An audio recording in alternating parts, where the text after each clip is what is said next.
ഇന്നലെ സാനിയുടെ അംഗനവാടിയിൽ ഓണാഘോഷമായിരുന്നു. ഇന്നലെ ഏട്ടനാണ് സാനീനെ പുറപ്പെടുപ്പിക്കലൊക്കെ ചെയ്തത്. അപ്പോൾ ഓണത്തിന് സാനിക്ക് എടുത്ത ഡ്രസ്സാണ് കേട്ടോ, അത് ഇട്ട് കൊടുത്തിട്ടുണ്ട്. ഓരോരുത്തരും ഓരോ വിഭവങ്ങൾ ഉണ്ടാക്കിയിട്ട് വരാൻ പറഞ്ഞിട്ടുണ്ടായിരുന്നു കേട്ടോ. അപ്പോൾ ഞാൻ സാമ്പാറാണ് ഉണ്ടാക്കിയത്.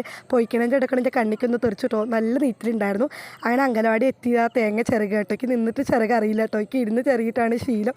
അങ്ങനെ തേങ്ങയൊക്കെ ചിറകി. അപ്പോൾ അംഗനവാടിയിൽ ഇതാ പായസം, ചോറും പപ്പടമൊക്കെ ആയിട്ട് ഉണ്ടാക്കിയത്. ബാക്കി എല്ലാവരും ഓരോ വിഭവങ്ങൾ ഉണ്ടാക്കി കൊടുത്തിട്ടുണ്ടായിരുന്നു. അങ്ങനെ ഇതാ പൂക്കൾ ഇട്ടുകൊണ്ടിരിക്കുക കേട്ടോ. അങ്ങനെ ഹാപ്പി വേണമെന്നൊക്കെ എഴുതി നമ്മുടെ പൂക്കളം എന്താ റെഡി ആയിട്ടുണ്ട്. ഇനി കുട്ടികളേനെ എല്ലാവരും നിർത്തി അവരെ ഫോട്ടോ ഒക്കെ എടുപ്പിക്കുക കേട്ടോ. ഒരാളെ ഇങ്ങോട്ട് വിളിച്ച് കഴിഞ്ഞാൽ ഒരാൾ അങ്ങോട്ട് കൂട്ടോ, അങ്ങനെയൊക്കെ ആയിരുന്നു. പിന്നെ ആ സാനീനെയൊക്കെ പൂക്കളത്തിൻ്റെ അടുത്തിരുത്തിട്ട് ഞാൻ ഓരോ ഫോട്ടോ ഒക്കെ എടുപ്പിച്ചു കേട്ടോ. പിന്നെ ആ കുട്ടികൾക്ക് എല്ലാവർക്കും സദ്യയൊക്കെ വിളമ്പി എല്ലാവരും കഴിക്കുക കേട്ടോ. പിന്നെ കുട്ടികളിലൊക്കെ കഴിക്കലായിട്ട് ഞങ്ങൾ അമ്മമാരും ടീച്ചർമാരും എല്ലാവരും വട്ടടഞ്ഞിരുന്ന് കഴിച്ചിട്ടോ. ചിലവർക്ക് വീഡിയോയിൽ വരാൻ താല്പര്യമില്ലാത്ത കുറവുണ്ടാവും, അതുകൊണ്ട് അവരൊന്നും കാണിച്ചില്ല.